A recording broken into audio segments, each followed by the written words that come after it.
அனைவருக்கும் வணக்கம். இந்த வீடியோ நம்ம என்ன பார்க்க போகிறோம் அப்படின்னா, இன்றைக்கி மதியத்திலேருந்து பார்த்தீங்கன்னா குரூப் 4 கொஸ்டின் பேப்பர் லீக் ஆகிடுச்சா அப்படின்ற மாதிரியான ஒரு பிரேக்கிங் நியூஸ் வந்து எல்லா செய்தி சேனல்களுமே வந்து சொல்லிட்டு இருக்காங்க. சோஷியல் மீடியாவிலுமே இந்த வீடியோக்கெல்லாம் வந்து ஷேர் பண்ணிகிட்டு இருக்காங்க. இதை பற்றி கிளாரிஃபிகேஷன் தான் உங்களுக்கு வந்து நான் கொடுத்துறேன். கண்டிப்பாக படித்து முடிச்சுட்டு ரிவிஷன் பண்ணியிருப்பீங்க, நாளைக்கு எக்ஸாமுக்கு வந்து தயாராக இருப்பீங்க. இந்த மாதிரி செய்திலாம் பார்த்துட்டு நீங்கள் மைண்டை வந்து டைவர்ட் பண்ணிக்க வேண்டாம். நான் வந்து எதையுமே வந்து கன்சிடர் பண்ணாமல் நாளைக்கு நல்ல முறையில் வந்து எக்ஸாம் எழுதிட்டு வாங்க. பட் என்ன நடந்துச்சுன்ற ஒரு கிளாரிஃபிகேஷன் வந்து நானும் கொடுத்துட்றேன். டிபிஎஸ்சி குரூப் 4ஓட தேர்வாணைய தலைவர் பிரபாகர் அவர்களே விளக்கம் கொடுத்துருக்காரு.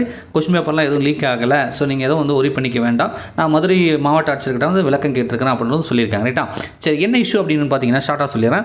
மதுரையில் பார்த்தீங்க அப்படின்னா கருவூலத்துலேருந்து, ஏன்னா வந்து கொஸ்டின் பேப்பர் வந்து ஃபஸ்ட்டு கருவூலத்துக்கு வரும், அதுக்கப்புறம் நாளைக்கு எக்ஸாம்னா இன்றைக்கி வந்து அந்தந்த சென்டருக்கு வந்து கொஸ்டின் பேப்பர் வந்து ட்ரான்ஸ்ஃபர் பண்ணுவாங்க, அனுப்புவாங்க.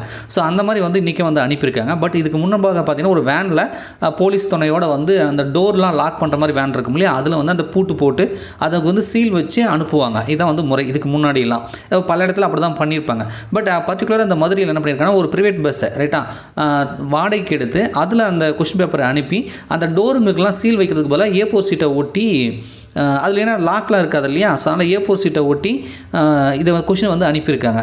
இது வந்து எந்த அளவுக்கு பாதுகாப்பானது அப்படின்றாங்க. அது பயணிகள் ஏறக்கூடிய அந்த படிக்கட்டுக்கெலாம் A4 சீட் ஒட்டியிருக்காங்க. பின்னாடியும் அந்த லக்கேஜ்லாம் வைப்போம்ல அதுக்கும் A4 சீட் ஒட்டியிருக்காங்க. பட் டிரைவர் உட்காடுறாங்க இல்லையா, அங்கேயுமே வந்து ஒரு ஓப்பன் இருக்கும் இல்லையா, அதுக்கு வந்து A4 சீட்டு ஓட்டலை. இப்படிலாம் வந்து கொண்டு போனாங்கன்னா கொஸ்டின் பேப்பர் லீக் ஆகிறதுக்கு வாய்ப்பு இருக்குது. ஏன்னா பல வருடங்களுக்கு முன்பாக பார்த்தீங்கன்னா இந்த கொஸ்டின் பேப்பர் எடுத்துகிட்டு போகிற அந்த இடைவெளிகளில் கொஸ்டின் பேப்பரை லீக் அவுட் பண்ணுறது, அல்லது OMR வந்து எடுத்துகிட்டு வர அந்த கேப்பில் வந்து வேனை நிறுத்தி OMR மாற்றி வைக்கிறது, அல்லது அப்போலாம் வந்து ஷேர் பண்ண மாட்டாங்க, அங்கே இடையில் வேனை நிறுத்தி OMR வந்து ஷேர் பண்ணுறது, இந்த மாதிரியான முறைகேடுகள் இதுக்கு முன்னாடி நடந்திருக்கு. அதெல்லாம் தடுக்கும் வைக்கிறது தான் இப்போலாம் வந்து நம்ம வந்து 200 கொஸ்டினும் வந்து கம்பல்சரி நம்ம வந்து ஷேர் பண்ணணும், ஷேர் பண்ணாமல் விடக்கூடாது, ப்ளூ பென்னு தான் பிளாக் பென்னு தான் நம்ம யூஸ் பண்ணோம், ப்ளூ ரெட்லாம் யூஸ் பண்ணக்கூடாது, இந்த மாதிரி நிறைய ரெஸ்ட்ரிக்ஷன்லாம் வந்து இந்த மாதிரி முறைகேடுகளை தடுக்கிறதுக்கு தான் கொண்டு வந்திருக்காங்க. ஆனால் இது பல வருடங்களுக்கு முன்னாடி அது மாதிரி நடந்திருக்கு இல்லையா.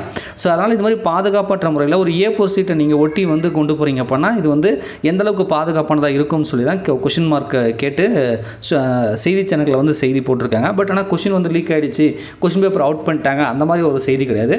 இந்த செய்தி எப்படி சொல்லலாம் அப்படின்னா, பாதுகாப்பற்ற முறையில் வந்து கொஷின் பேப்பரை கருவூலத்துலேருந்து எக்ஸாம் சென்டர் அந்தந்த எக்ஸாம் இதுக்கு வந்து அனுப்பியிருக்காங்க அப்படி வேணால் சொல்லலாம். போலீஸ் பாதுகாப்போட தான் போயிருக்கு.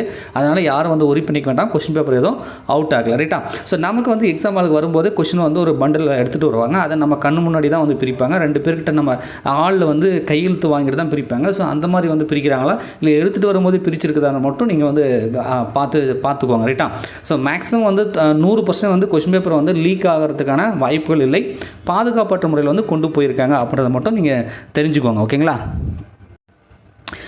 டிவிக்காரங்களாம் பார்த்தீங்க அப்படின்னா இன்றைக்கி நாளைக்கெலாம் வந்து இந்த குரூப் 4 பற்றி தான் செய்தி போடுவாங்க. அவங்களுக்கு நல்ல ஒரு பிரேக்கிங் நியூஸ் கிடைச்சதுன்னு சொல்லி மதியத்துலேருந்து வந்து வீடியோ போட்டுகிட்டே இருக்காங்க.